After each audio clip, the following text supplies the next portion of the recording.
जनाब किबला कादरी साहब मोहतरम, इतने बड़े बड़े वज़रा ने गुफ्तगू कर ली और बहुत आला गुफ्तगू के वो मालिक हैं, तो इसलिए मैं समझता हूँ कि अब अल्लाह से दुआ की जाए कि परवरदिगार हमारा ये रमज़ान खैर से गुजारे।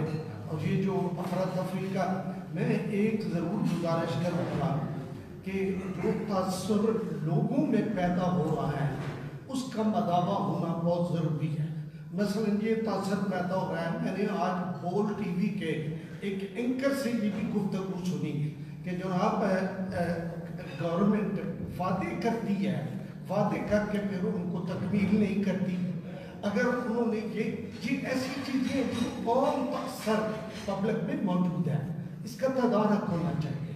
हमें ये कहा जाता है कि जब पीछे दहशत गर्दी थी, हज़ारों लाखों लोग मारे गए थे, तो आपने इतनी तेज़ी नहीं की कि उसी वक्त उठ के दौड़े और उनको बर्बाद कर दें। उसके ऊपर भी आपने 70,000 लोगों की कुर्बानी दी और उस कुर्बानी के बाद जाकर मामलात जो हैं वो इस डगर पे आए कि मुल्क में अमन अमान कायम हुआ, हज़ारों हमारे फौजी जो है वो कुर्बान हुए। तो ये आज इस सिलसिले में आपने तेज़ी की है, जल्दी की है। मैं समझता हूँ यकीनन हमारे जो मोहतरम जनाब नूरुल्लाह कादरी साहब हैं, उनके अंदर सब्र और तहम्मुल बर्दाश्त का बहुत मादा है। ऐसा नहीं होगा, लेकिन ये चीज़ें मौजूद हैं। कल आपने ये भी पढ़ा होगा कि TTP ने जो तहरीक तालिबान पाकिस्तान है, उसने भी उन्हें कहा है कि हम भी तुम्हारे साथ हैं, तुम भी तलवार बंदूक उठा लो। तो इस तरह की ये चीज़ें जो हैं ये चल रही हैं।